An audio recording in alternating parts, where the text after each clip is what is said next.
ika-20 araw ng Pebrero taong 2025.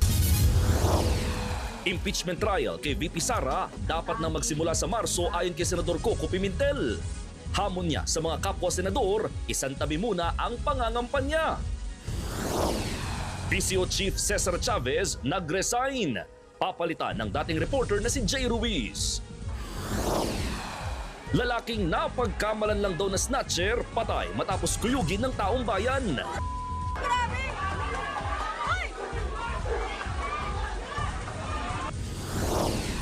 Sa pool sa CCTV, palaboy sa lansangan na nakawan ng 15,000. 3 taong gulang na batang babae, minolestya ng kanyang yaya. Pope Francis, magandang resulta ng blood test at nakakain na ng almusal.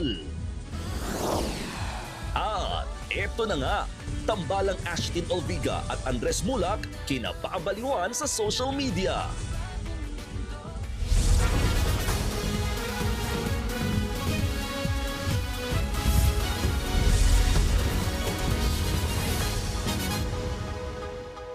Nakipaghabulan at nambato pa ng pulis ang isang lalaking sinita dahil sa dalang patalim sa Maynila. Ang suspect na aminadong nakasolvent, natakot daw kaya pumalag sa mga pulis.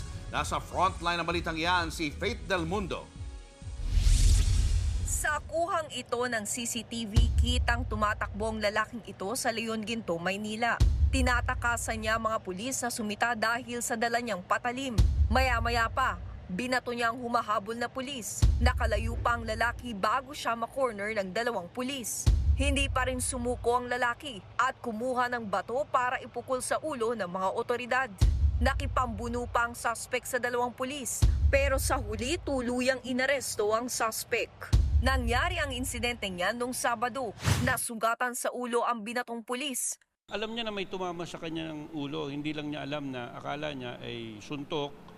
Pero hindi niya alam na bato na pala yun na pinukpok sa kanyang ulo at di naman siya gumante. Pag-amin ng suspect, lango siya sa solvent nung mga oras na yun. Paliwanag niya, may dala siyang patalim, pandepensa sa kaaway. Pumalag lang din daw siya sa mga pulis, dala ng takot. Natatakot lang po.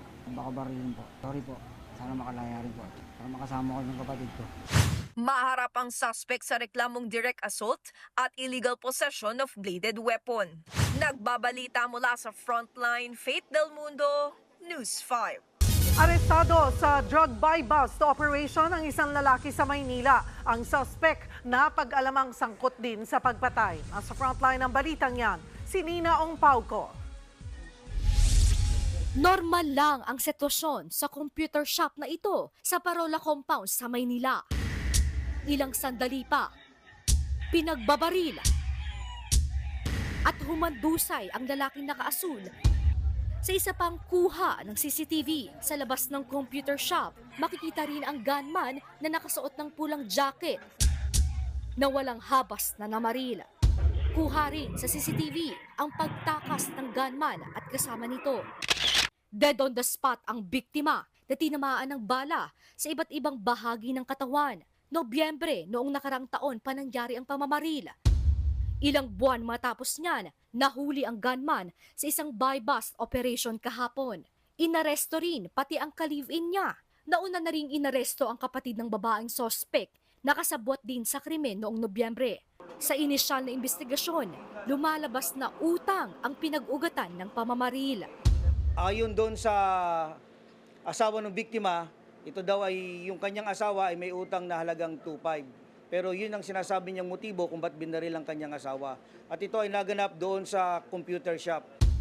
Nagawa umano ang krimen dahil ninakawan ng biktima ang kanyang tsuhin. Humingi po ako ng tawad sa pamilya. May kasalanan din sila. Dapat di naman sila nagnanakaw dyan sa amin. Pwede naman magloko ba't dyan pa sa loob ng compound namin. Umamin din ang mga sospek na gumagamit sila ng ilegal na droga, pero itinanggi naman nila ang pagtutulak nito. Ayon sa PNP, dati nang nakulong ang lalaking sospek at kalalaya lamang nito bago niya ginawa ang pamamaril noong Nobyembre. Bukod sa kasong murder na isinampas sa mga sospek, maharap din ang mga ito sa kasong paglabag sa Dangerous Drugs Act of 2002. Nagbabalita mula sa Frontline, Nina Ong Pauco, News 5. Sumuko sa NBI ang ka-live-in ng doktor na binaril sa ulo sa Naga City. Siya raw ang huling nakasama ng biktima bago ang krimen. Nasa frontline ng balitang yan si Gary De Leon.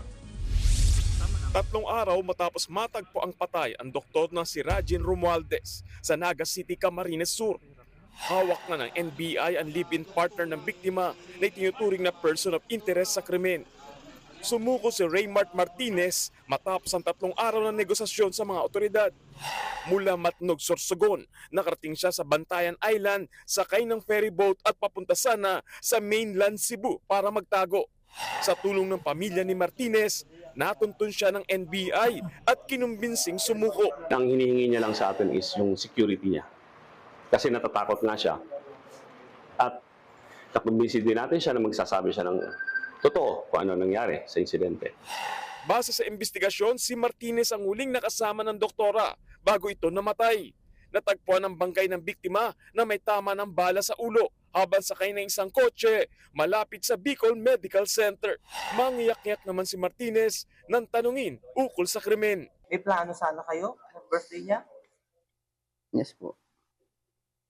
Hindi ko pa po kaya. Inihanda na ang sasampang reklamo laban kay Martinez. Kasalukuyan namang nakaburol ang mga labi ng pinaslang na doktor.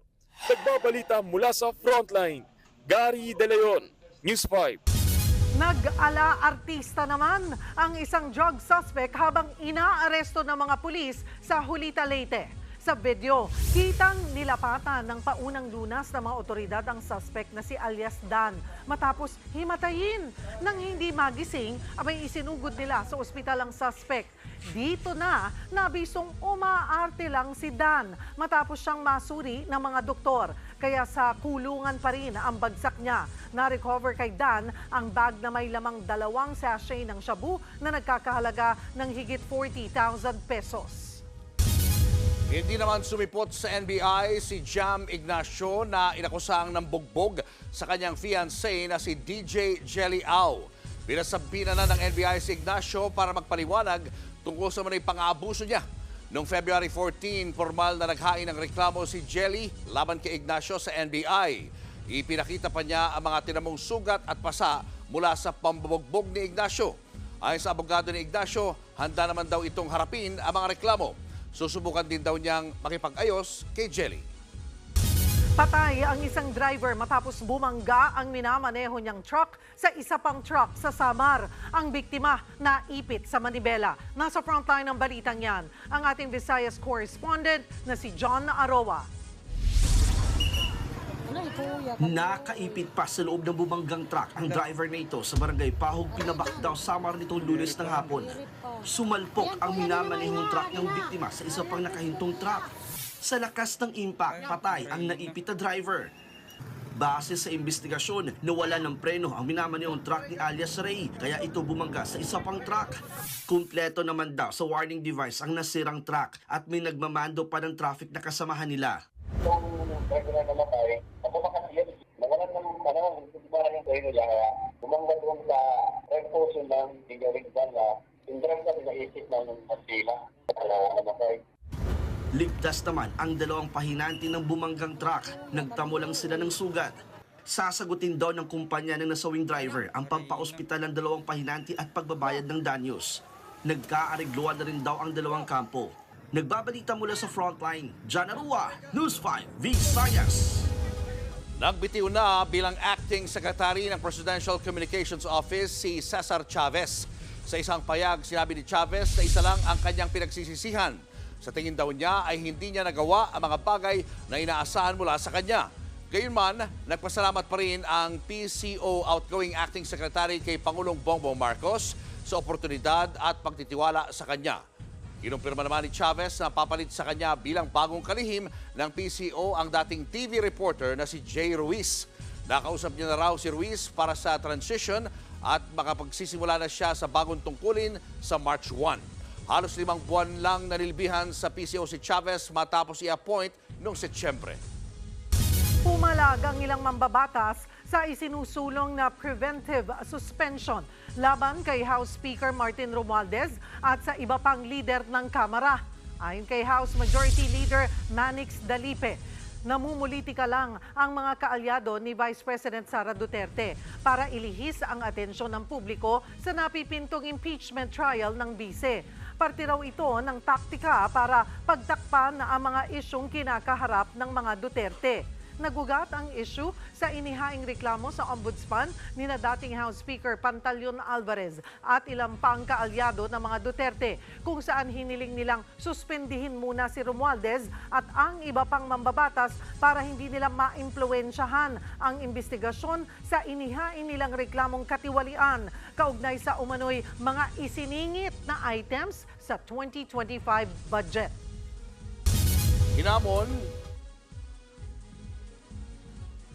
Hinamon ng isang senador ang mga kasama niya sa Senado na isang tabi ang pangampanya at unahin na ang impeachment trial ni Vice President Sara Duterte. Ang ilang House prosecutor naman naniniwalang delaying tactics lang ng bise ang pag-aayon niya ng petisyon sa Korte Suprema. Nasa frontline ng balitang yan si Marian Enriquez.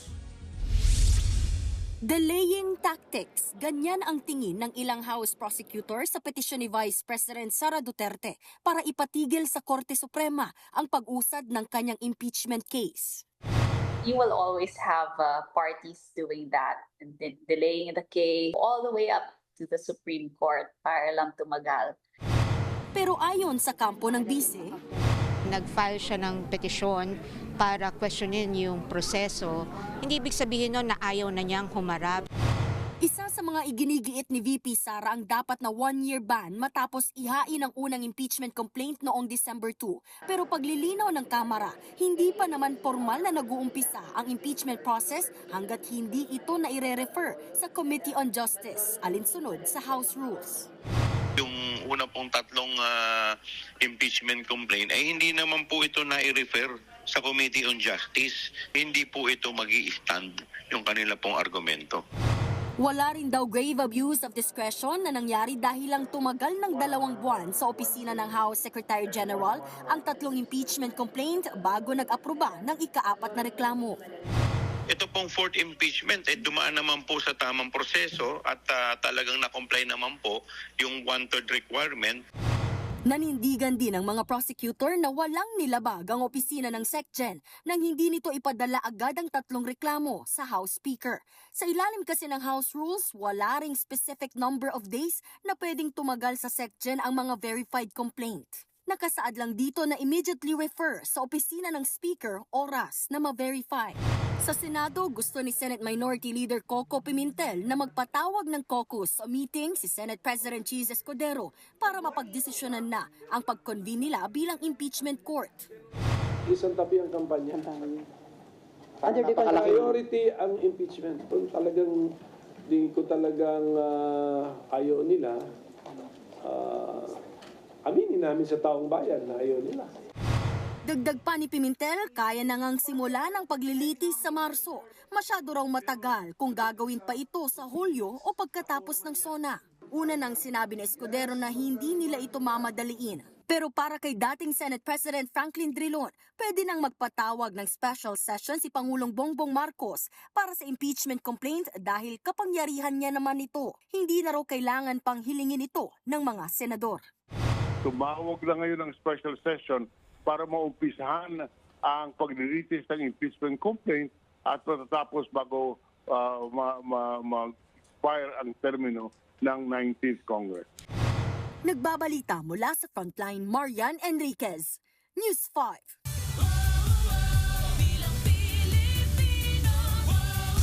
Pangako ng mga pambato ng administrasyon, solusyonan ang mataas na presyo ng mga bilihin. Ang ilan sa kanila, naghahanda na rin daw sa impeachment trial ni Vice President Sara Duterte. Nasa frontline ng balitang yan, si Mayan Los Baños. Isa ang Negros Island sa mga lugar na nagbigay ng malaking panalo kay Pangulong Bongbong Marcos noong 2022 presidential elections. Kaya ang mga kandidato ng alyansa para sa Bagong Pilipinas umaasa na makatutulong ang pag-endorso ng Pangulo para manalo din sila dito. Hindi naman siguro mapapahiya ang Pangulo because may mga pangako siya na delivered din naman. So he's very confident also na mabibitbit niya ang alyansa. Yes, obviously, because the President is endorsing us, and if you will look at the lineup, 12 candidates of Alianza, we're confident that the people of Negros Oriental will see the experience and the help that we have given the country, the effort as public servants that we have served.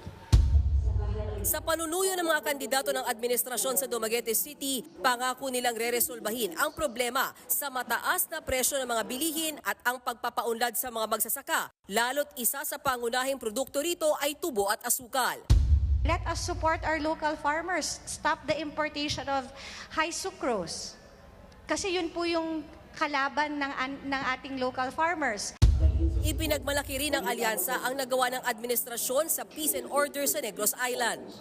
You compare the peace and order then and compare it now. Ang layo. Buhay na buhay ang ekonomiya, masiglang-masigla. Ang mga tao masaya. Pinaghahandaan na rin daw nila ang pagiging senator judge oras na simula ng impeachment trial kay Vice President Sara Duterte sa Hulyo. Kailangan mag-prepare kami lahat dahil ina-assume namin lahat na mananalo kami. Dapat ngayon pa lang, medyo nag-prepare kami. Kung handa, ganun pa rin naman yung sagot ng lahat dapat to be impartial, neutral, and objective.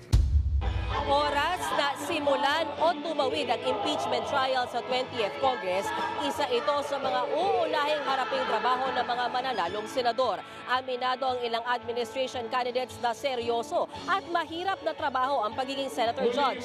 Pero handa raw nila yan gawin oras na manalo sila.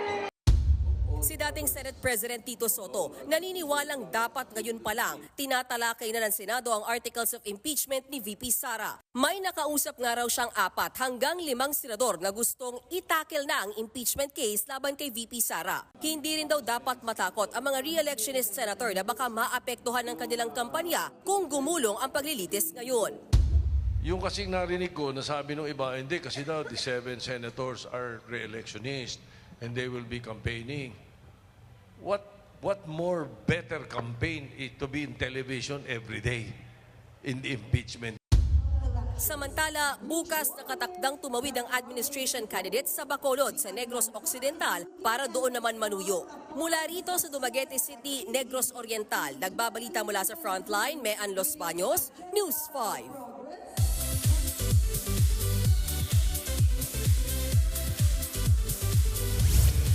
Mga kapatid, eto na nga ang mga umaarangkadang showbiz balita ngayong Huwebes. Nagbabalik sa Eat Bulaga stage ang well-loved segment na Porinoy, The Afam Invasion.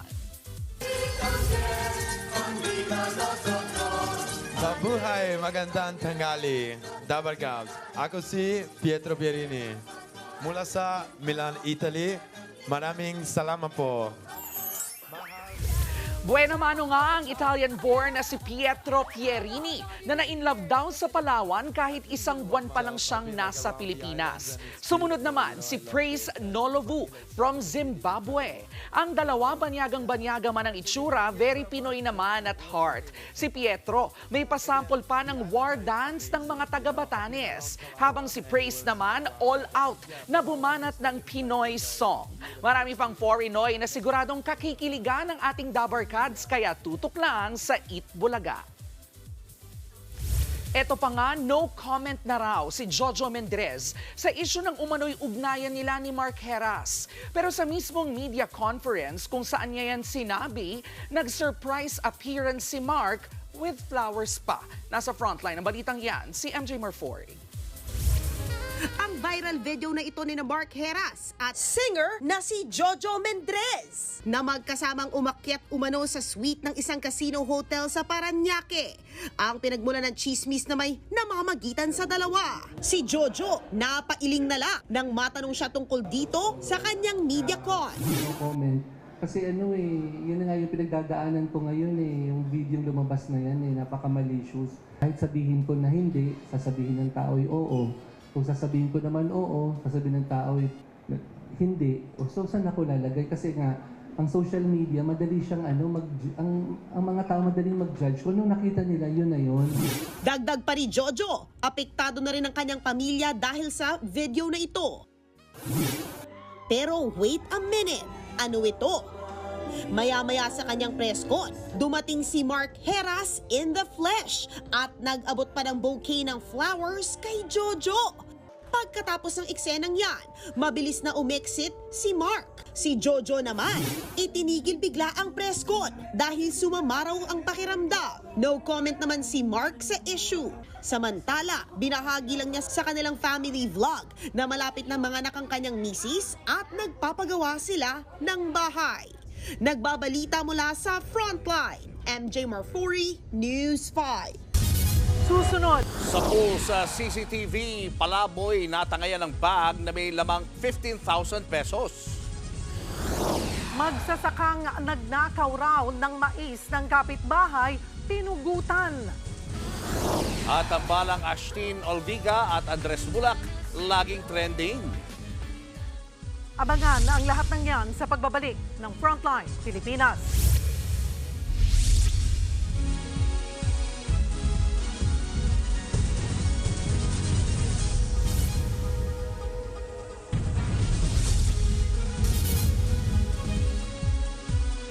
Mga kapatid, Julius Babaw po. Nasa Middle East o sa amang dako ka ng mundo, manatiling may alam at may pakialam sa mga maiinit na balita dito sa ating bansa. Simulan po natin ang bawat araw sa tuloy-tuloy na balitaan sa Frontline. Mag-follow at mag-subscribe sa social media pages ng News 5.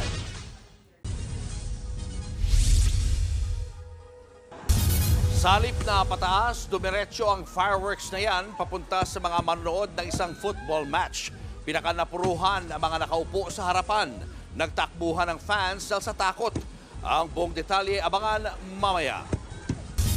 Kinuyog, pinalo at sinaksak ang isang lalaking snatcher umano sa Malate, Maynila. Pero ang biktima na pagkamalan lang daw na kawatan at siya pala ang ninakawan ng cellphone. Nasa frontline ng balitang yan si Dave Abuel. Nagkakagulo ang mga taong bayan sa Malate, Maynila, Sabado ng gabi noong Pebrero 8. Kinuyog nila ang isang lalaki na pinaniniwala ang snatcher. Pumasok daw siya sa isang bahay at tumalon sa second floor. Kitang meron pang gumamit ng pamalo para ihampas sa lalaki.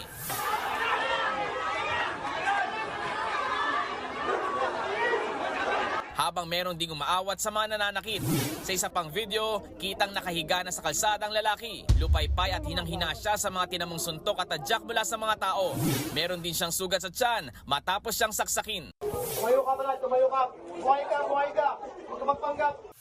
Ilang lalaki ang nagtulong-tulong na maisakay siya sa tricycle para maitakbo sa ospital. Matapos ang halos 2 linggo, binawian ng buhay ang lalaki kaninang umaga. Kinilalang lalaki na si Christian Ambon, 26 anyos. Ayon sa kaanak, napagbintangan lang si Christian. Siya raw ang ninakawan ng cellphone. Hinabol lang niyang snatcher papasok sa bahay. Hindi po gagawin ng anak ko po. Kahit mahirap po kami, hindi gagawin yun. Dahil wala po kaming record na masama. Galing daw Samar si Christian at ilang araw pa lang sa Maynila. Graduate daw siya ng criminology at balak sanang mag-security guard muna habang inaantay ang exam. Hustisyang hiling ng kanyang pamilya. Plano nilang magsampa ng reklamo laban sa sumaksak at bumugbog kay Christian. Patuloy pa ang investigasyon ng mga pulis sa insidente. Inaalam pa rin kung sino ang sumaksak kay Christian. Nagbabalita mula sa Frontline, Dave Abuel, News 5. Ninakawan ng 15,000 pesos ang isang pulubi sa barangay San Nicolas, Cebu City. Yan at iba pang nakawang nasa pool sa CCTV. Sa report ng aming Visayas correspondent, John Aroa. Paikot-ikot ang isang e-bike sa barangay San Nicolas, Cebu City. Nang makahanap ng tiyempo, bumaba sa e-bike ang isang lalaki at nilapitan ang pwesto ng mga nagpapahingang grupo ng pulubi. Hindi kita sa CCTV pero kinuha ng kawatan ang bag ng isa sa mga pulubi. Nang mapansin, tumakas ang kawatan kasama ang kanyang kasabwat. Ang nagrurondang tanod walang kalam-alam na may kawatan na pala sa kanyang likuran. Sinubukan daw habulin ng barangay ang mga suspect pero nakatakas. Ang e-bike na ginamit sa pagnanakaw, inabando na sa ibang barangay. Nasa 15,000 pesos hanggang 20,000 ang nanakaw sa pulubi. Sinabi ko nga na imposible ba na homeless siya. Tapos may ganyan siyang kalaking pera. Sabi naman niya sa akin, matagal na raw niyang pinag-iipunan ng pera para lang may makakain sila. Dahil sa insidente, iminumungkahi ng kapitan na lagyan ng number ang mga bubong ng e-bike sa kanilang lugar para sa pagkakakilanlan. Bago ang insidente niyan, nakuhanan din ang isa pang pagnanakaw sa kaparehong barangay. Nagpalingalinga ang isang lalaki bago damputin ang cellphone ng babaeng natutulog sa e-bike. Pero nakatali ang cellphone sa kamay ng babae, kaya hindi ito nakuha sa unang beses. Umalis ang kawatan pero bumalik din. Maingat niyang inalis sa pagkakatali ang cellphone ng biktima at saka isinuksok niya ito sa kanyang shorts. Nahuli ang suspect sa follow-up operation pero hindi na naibalik ang cellphone. Sa isa pang insidente ng nakawan kagabi, nagpanggap na mamimili ang isang rider sa tindahan. Habang nakatalikod ang tindera, kinuha ng rider ang cellphone sa tindahan saka tumakas. Patuloy siyang tinutugis. We're just hopeful that these CCTV cameras that have been placed will help us determine the identity and the description of the suspects. Babala naman ng kapitan ng barangay San Nicolas, may CCTV sa lugar kaya madali nilang mahuhuli ang mga kawatan. Nagbabalita mula sa Frontline, John Arua, News 5 Visayas. Pasintabi po sa balitang ito, pinugutan ang isang magsasaka sa Bukidnon dahil sa pagnanakaw umano ng pananim na mais ng kapitbahay. Ayon sa mga pulis, nahuli ng suspect na si alias Rex ang magsasakang si alias Ricky na nagnanakaw ng pananim niyang mais. Nang sitahin daw ng suspect ang biktima, tumakas ito at umuwi sa kanyang bahay. Sinundan siya ni alias Rex at doon pinugutan gamit ang bolo. Ilang oras matapos ang krimen, sumuko rin siya sa mga otoridad. Napikon na raw ang suspect dahil ilang beses nang nagnakaw ng mais sa kanya ang biktima. Nakalaya na ang suspect matapos niyang makipag-areglo sa pamilya ng biktima. Inatasan ni Pangulong Bongbong Marcos sa mga bagong promote na general at flag officers ng AFP na tiyaking magiging maayos at mapayapa ang 2025 midterm elections. Sa oath-taking ceremony sa palasyo kanina, kinilala ni PBBM ang pakikiisa ng militar sa pagtataguyod ng malinis na halalan. Pinaalalahanan niya ang mga opisyal na tiyaking mapapanatili ang integridad ng national at local elections. Lalo't isa raw sa napakahalagang karapatan ay ang pagboto. Hindi raw pwedeng biguin ng AFP ang mga Pilipino. We have to preserve not only the integrity of our election, but the very ethos of our democracy. We are counting on the armed forces to ensure a peaceful, credible, and orderly conduct of the electoral process that Filipinos expect from us. Showbiz, eto na nga! Mga kapatid, eto na nga. Mapa-online o live event man, kinakikiligan ng gusto ang tambalan ni Andres Mulak at Ashtin Olviga. Ang Ash Dress na nga ba ang bagong phenomenal love team? Alamin po natin yan sa Frontline Report ni MJ Marfori. Magkatabing nakaupo, nagkatinginan, nagkangitian, sabay sandal. Yun lang. Pero ang TikTok video nang yan ni Ashtin Olviga at Andres Mulak o Ash Dress. Aba, may 1.9 million hearts within 3 days of posting. Ang views niyan, 12.3 million lang naman. Ang mga video na Andres at Ashtin parang may magnet sa netizens. Gaya na lang nito na may 2 million hearts at ang comments umabot ng 10K. Ganyan kalala ang engagement sa Ash Dress. Base sa hiyawan ng fans, hindi lang sa online world kinakikiligan ang Ash Dress. Dahil anywhere na magkasama sila, sumasabog ang Ash Dress fandom. Bukod sa kanilang social media accounts, tuloy-tuloy din ang pakilig ng Ash Dress sa Wattpad adaptation ng Ang Mutya ng Section E na mapapanood sa Viva One. There's something about Ash Dress na naturally nakakakilig. At kung pagbabasehan ay ang pagtanggap sa kanilang tambalan ng sari-saring fan accounts, then sina Ashtin at Andres na nga ang bagong phenomenal love team. Nagbabalita mula sa Frontline, MJ Marfori, News 5. Susunod, away sa Bibioke na uwi sa Tagaan. 3 taong gulang na batang babae ginahasa umano ng sarili niyang iyaya. At good news sa leader ng simbahang Katolika, Pope Francis nakapag-almusal na sa ospital. Yan at iba pa sa pagbabalik ng Frontline Pilipinas.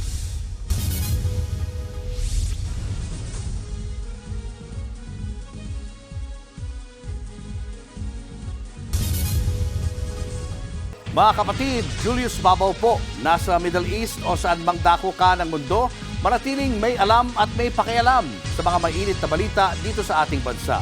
Simulan po natin ang bawat araw sa tuloy-tuloy na balitaan sa Frontline. Mag-follow at mag-subscribe sa social media pages ng News 5. Balikkulungan ang 60 anyos na lalaki matapos niyang pagtatagain ang isang senior citizen na kakanyang kapitbahay sa Rizal. Ang ugat umano ng krimen, away sa videoke. Nasa frontline ng balitang yan, si Carrie Cator. Walang palag sa mga pulis ang 60 anyos na lalaki nang arestuhin siya matapos pagtatagain ang kanyang kapitbahay sa Rodriguez, Rizal. Nakumpiska sa kanyang 4 na patalim, 3 dyan ay tila itak. Sa investigasyon, nakainom ang sospek at 67 anyos na biktima nitong Martes ng gabi. Nagkainitan daw ang dalawa ng magpalakasan ng videoke. Parehong malakas yung kanilang videoke. Nung nagkaroon na ng sagutan at biglang inundayan ng saksak nitong ating suspect ng ilang bisis. Kritikal ang kondisyon ngayon ng senior citizen na biktima. Ang sospek hindi itinanggi ang krimen. Pero giit niya, binubuli kasi siya ng biktima. Totoo pong nabubuli po kayo? Opo. Anong dahilan po na pong bubuli? Ano pong sinasabi nila sa inyo? Tama na po yun. Ayaw ko na po magsalita, ma'am. Sa korte na lang po. Dagdag naman ng mga pulis. Pinag-ugatan nito dahil nakabili siya ng 2 kwarto doon sa areang yon. Tingin ko na puno na rin kasi nga lagi nga daw paglasing din sa kabila ay lagi siyang parang pinag-iinitan. Napag-alamang nakulong na rin pala ang sospek ng higit 20 taon dahil sa frustrated murder. Lumaya siya noong 2010. Mahaharap ulit siya ngayon sa parehong kaso. Nagbabalita mula sa Frontline, Carrie Cator, News 5. Arestado ang isang iyaya matapos gahasain ang alaga niyang batang babae sa Cebu City. Kinilala ang suspect na si alias Ebyang na isang buwan pa lang nag-aalaga sa 3 taong gulang na biktima. Itong Sabado ng gabi, napansin daw ng ama ng bata na hindi mapakali ang kanyang anak. Dito na ikinwento ng bata ang nangyaring panggagahasa. Agad namang nagsumbong sa barangay at pulis ang ama ng bata kaya agad nahuli ang yaya. Mariin namang itinanggi ng suspect ang mga paratang at ginit na may problema sa pag-iisip ang bata. Pero lumabas sa medical legal ng bata na may laceration o sugat ang ari nito. Sinampahan ng kasong statutory rape ang suspect. Nanawagan ang simbahang Katolika na ipagdasal si Pope Francis na nasa ospital pa rin dahil sa double pneumonia. Ayon sa Vatican, bahagya ng bumuti ang lagay ng Santo Papa at nakakain na siya ng almusal. Nasa frontline ng balitang yan, si Rainiel Pawid. Patuloy ang gamutan ng 88 taong gulang na Santo Papa sa Gemelli Hospital sa Roma. Mahigit 1 linggo na si Pope Francis sa ospital dahil sa respiratory infection. Nakalaunay double pneumonia na pala, pero sa bagong pahayag ng Vatican, stable na at bahagyang bumuti ang lagay ni Pope Francis. Maganda raw kasi ang lumabas na resulta sa kanyang blood test. Patuloy naman ang suporta ng mga Katoliko para sa kalusugan ng Santo Papa. Ang mga kababayan ni Pope Francis sa Argentina, nagdaos ng misa sa Metropolitan Cathedral. Dito hinimok ng Archdiocese ng Buenos Aires ang lahat ng simbahan na magsagawa ng misa para sa mabilis na paggaling ni Pope Francis. Habang si Manila Archbishop Jose Cardinal Advincula nanawagan naman sa publiko na ipagdasal ang Santo Papa. Nagbabalita mula sa Frontline, Rainiel Pawid, News 5. Maraming nagtataka sa dumapong sakit sa Santo Papa. Ano nga ba ang double pneumonia? Alamin sa report ni JC Cosico. Ito ang halimbawa ng isang normal na chest x-ray na ipinakita sa amin ng Lung Center of the Philippines. Kapag healthy ang magkabilang baga, kulay itim ang itsura nito sa x-ray. Ang itsura ng hangin sa x-ray itim. Since the lungs is mostly air, ang itsura ng lungs is usually darker than the other structures. Anything solid or liquid will appear white.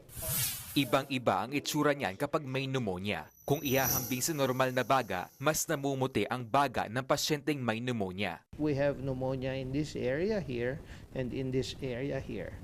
So both sides. Kalimitang isang baga lang ang tinatamaan ng ganitong sakit na dulot ng bakterya, virus o fungi. Pero kapag dalawang baga ang apektado, tinatawag itong bilateral o double pneumonia. Dahil parehong baga ng pasyente ang tinamaan, hirap na silang huminga. Karaniwang sintomas ng double pneumonia ang kakapusan sa paghinga, ubong may plema, lagnat, panghihina at kawalan ng ganang kumain. Mapabata o matanda, pwedeng magka-double pneumonia pero mas delikado raw kung mga nakatatanda at may comorbidities ang tatamaan nito. Sometimes the pneumonia will worsen the comorbid illness and vice versa. Ang pneumonia nakamamatayan. It could be a severe infection. Pang-apat ang pneumonia sa mga naungunang sanhi ng pagkamatay sa bansa ayon sa Philippine Statistics Authority. Halos 20,000 ang namatay sa sakit na yan mula January hanggang August 2024. Ayon sa Lung Center, nagagamot ang pneumonia. It depends on how fast the patient responds favorably, depends on how severe the infection is. Para makaiwas sa sakit, mahalagang palakasin ang immune system. Payo ni Doc, magkaroon ng sapat na tulog at pahinga at balanced diet. Iwasan din daw magpunta sa matataong lugar kung saan maaaring makuha ang infection. Nagbabalita mula sa Frontline, JC Cosico, News 5. Susunod, babaeng nag-amok, binato ng kahoy ang mga sumita sa kanya. Mga nanonood ng football, nasabugan ng mga paputok. At Gilas Pilipinas sasabak na sa laban kontra Chinese Taipei sa FIBA Asia Cup qualifiers. Tutok lang mga kapatid, magbabalik pa ang Frontline Pilipinas.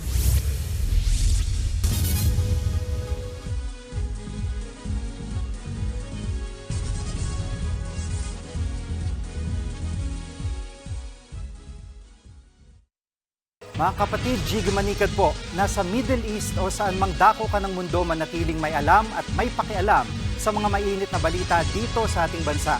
Simulan natin ang bawat araw sa tuloy-tuloy na balitaan sa Frontline. Mag-follow at mag-subscribe sa social media pages ng News 5. Nag-amok sa tanggapan ng LTO at barangay ang isang babae sa Quezon City. Ang suspect na huling gumagamit ng vape na may marijuana oil at nagpakilala pa raw na pulis. Nasa frontline ng balitang yan, si Ian Suyu exclusive. Magbabayad ka ng malaki, ma'am. Kami tinatakot, mama. Nakapalibot ang mga tauhan ng barangay San Roque sa Cubao, Quezon City sa labas ng CR ng kanilang barangay hall. Nagtago sa loob ang isang babaeng nag-aamok. Ilang saglit pa, pinagbabato ng babae ang mga nakakalat na kahoy sa mga taga-barangay. Nang bahagyang humupa ang tensyon, pinusasan ang babae at dinala sa opisina ng barangay. Hindi nagpaawat ang babae at nakipagsagutan pa.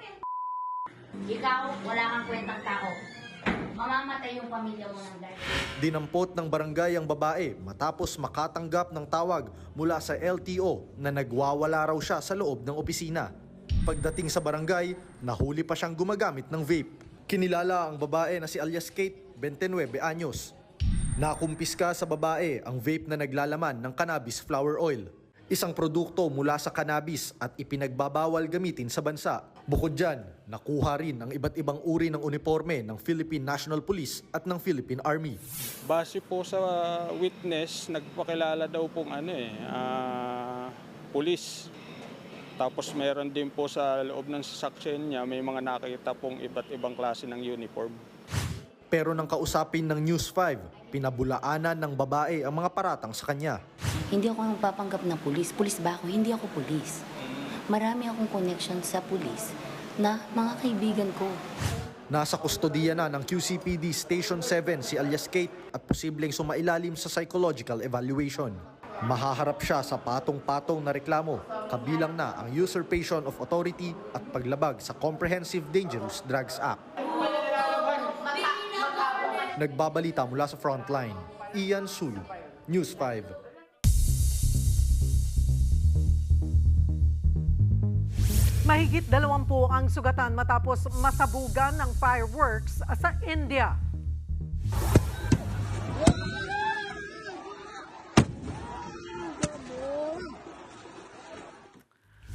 Nanonood ng football game ang mga biktima. May fireworks display bago magsimula ang laro. Pero sa halip na pataas, abay dumiretso sa audience ang mga pailaw. Napuruhan ang mga nakaupo sa harapan. Nagkagulo ang mga tao habang binabalot ng makapal na usok sa football field. Dinala na sa ospital ang mga sugatan. Nasagip ang isang babae mula sa nasusunog na pickup truck sa Arizona, Amerika. Sa video, kitang binabasag ng pulis ang bintana ng sasakyan gamit ang dalang baton. Nang tuluyang mabasag ang salamin, dito na nakalabas ang binti ng babae. To the rescue naman ang isa pang napadaang bumbero. Dito na tuluyang nailabas ang natrap na driver. Agad naman siyang dinala sa ospital. Base sa investigasyon, nadamay sa banggaan ang pickup truck dahilan para ito ay magliyab.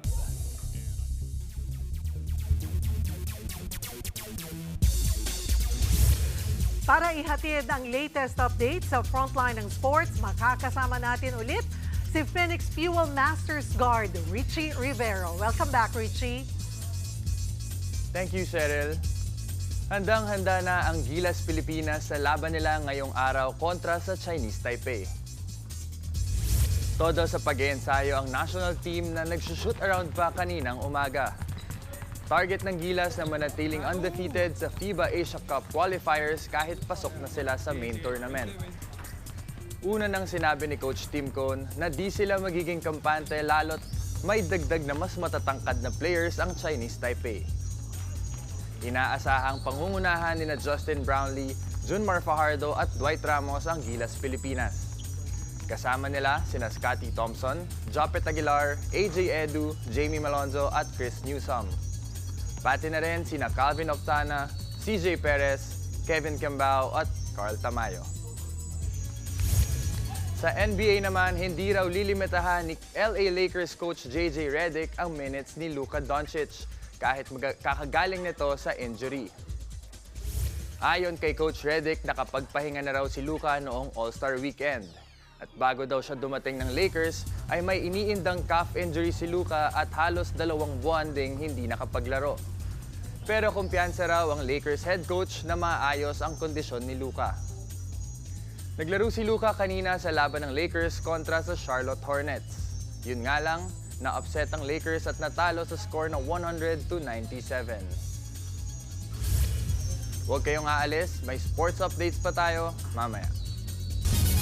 Susunod, 2 eroplano nagsalpukan sa ere, 2 ang patay. Ilang alagang baka sa Cebu natagpuang putol na mga paa. Sino kaya ang may kagagawan? At lolo, biglang inatake at sinakmal ng buwaya. Nakaligtas kaya siya? Marami pa kayong mga balitang dapat malaman sa pagbabalik ng Frontline Pilipinas.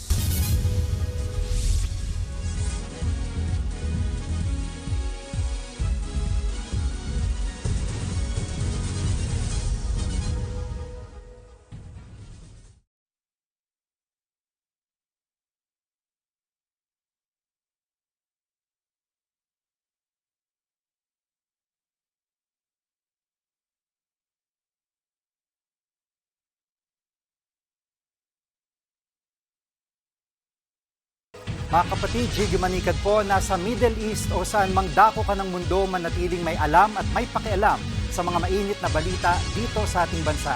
Simulan natin ang bawat araw sa tuloy-tuloy na balitaan sa Frontline.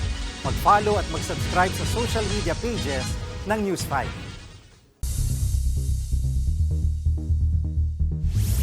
2 ang kumpirmadong patay matapos magsalpukan sa ere ang 2 eroplano sa Southern Arizona sa Amerika. Hindi nakuna ng mismong salpukan kahapon, pero sa video, kita ang itim na usok galing sa bumagsak at nawasak na eroplano. Sa investigasyon ng mga otoridad, lumabas na may tig-2 sakay ang mga nagsalpukang eroplano. Swerteng nakalanding pa ang Cessna plane na kasama sa aksidente, pero hindi pinalad ang nakasalpukan nito na bumagsak at sumabog. Palaisipan pa sa mga otoridad ang sanhi ng trahedya.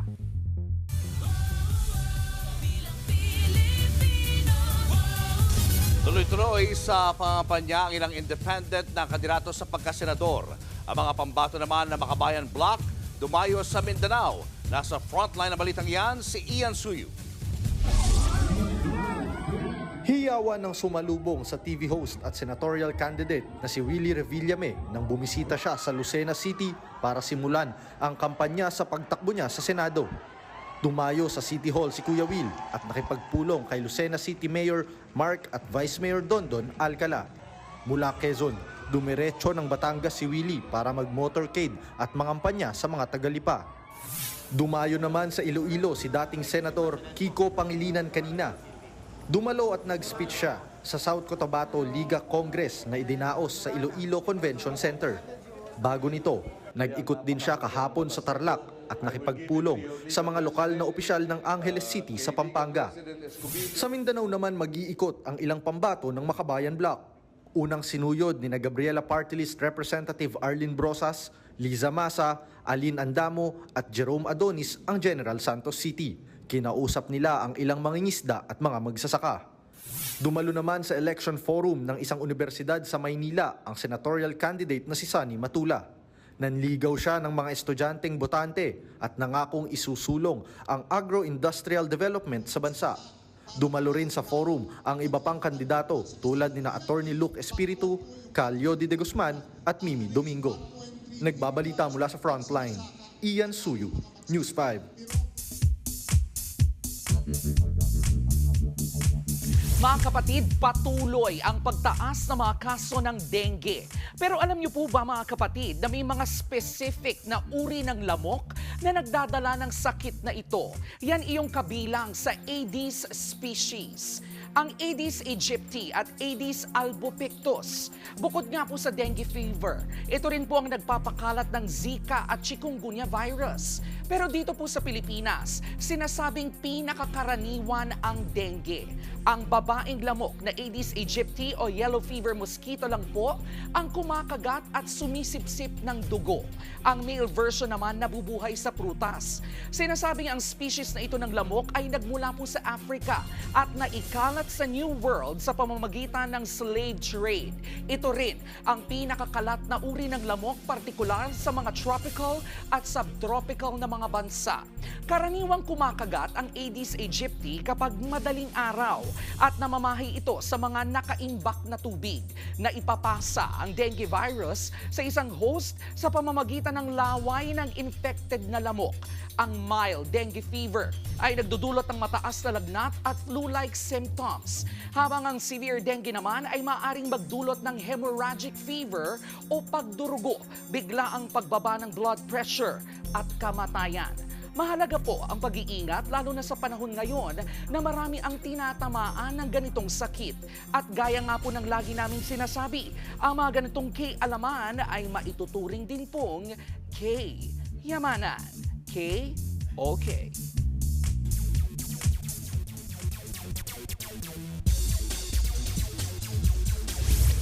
Tuloy pa rin ang matinding hampasan sa PVL All-Filipino Conference. Unang nagharap ang defending champions Creamline Cool Smashers at Galleries Tower High Risers. Dominante ang Creamline at na-sweep ang laban in 3 sets. Dahil dyan ay natapos ang Creamline ng preliminary round na may 10 panalo at 1 talo lang. Sa second game naman, maghaharap ang Nextled Chameleons at Petrogas Angels. Susubukan ng Petrogas na i-extend sa siyam na ang kanilang winning streak. Pero determinado naman ang Nextled na patunayang may ibubuga sila. Lalo pat pinabagsak nila ang Choco Mucho Flying Titan sa nakaraan nilang laban. Sa UAAP Women's Volleyball naman, nakadalawang panalo na ang UP Fighting Maroons. Natalo nila ang FEU Lady Tamaraws in just 4 sets. Pinangunahan sila ni rookie Kian Olango na nakascore ng 17 points. Yan na muna ang latest sa Frontline ng Sports. Ako po si Richie Rivero. Susunod, ilang alagang baka sa Cebu. Bakit kaya chinop-chop ang mga paa? At lolo, biglang inatake ng buhayang pinapakain niya. Tuloy-tuloy pa ang magkabuluhang balitaan sa pagbabalik ng Frontline Pilipinas.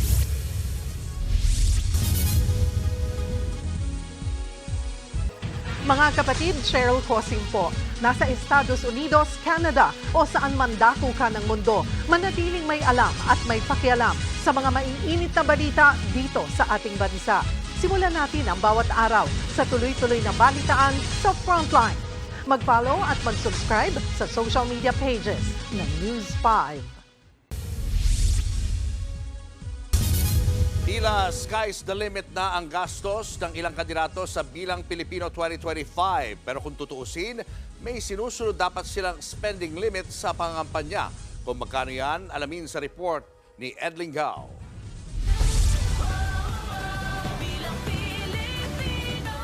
Kada eleksyon, nagugulat tayo sa perang tinatapon ng bawat kandidato. Magkano talaga ang pwedeng gastusin ng kada kandidato? Sa 1985 Omnibus Election Code, ang spending limit para sa bawat kandidato nasa 1 peso and 50 centavos para sa bawat registered voter. Pero eto pa, may ibang spending limit ng mga partido para sa kanilang mga kandidato. Ang bawat partido pwedeng gumastos ng karagdagang 150 para sa bawat botante. Sa makatwid, dodoble yan at magiging 3 pesos per registered voter. Kaya noong 1986 elections, ang spending limit ay nasa 78 million pesos. Tinaas yan ng RA 7166 noong 1991. Ang bagong spending limits, 10 piso per registered voter para sa mga kumakandidato sa pagkapangulo at vice-presidente. Pero para sa ibang mga posisyon, mula senador hanggang konsehal, nasa 3 piso lamang. Ang mga partido naman, pinapayagang gumastos ng 5 piso kada rehistradong botante.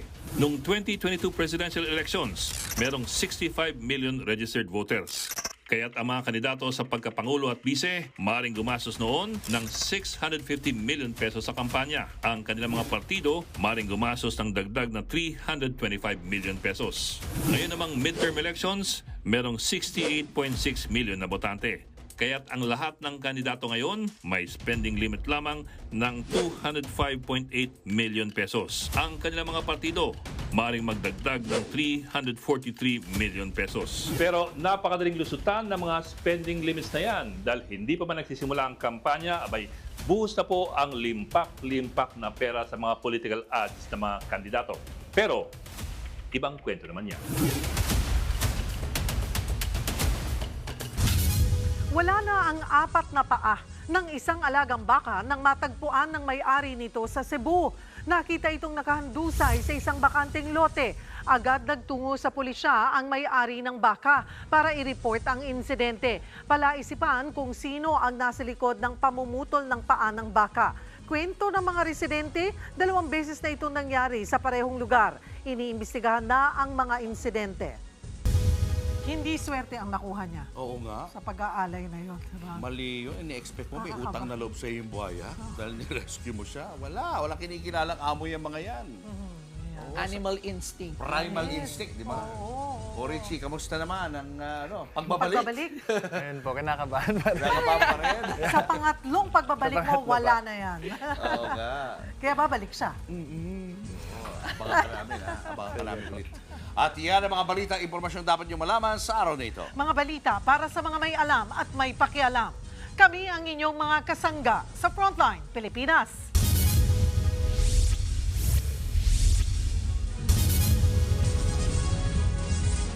Mga kapatid, Cheryl Cosim po. Nasa Estados Unidos, Canada o saan mang dako ka ng mundo, manatiling may alam at may pakialam sa mga mainit na balita dito sa ating bansa. Simulan natin ang bawat araw sa tuloy-tuloy na balitaan sa Frontline. Mag-follow at mag-subscribe sa social media pages ng News 5.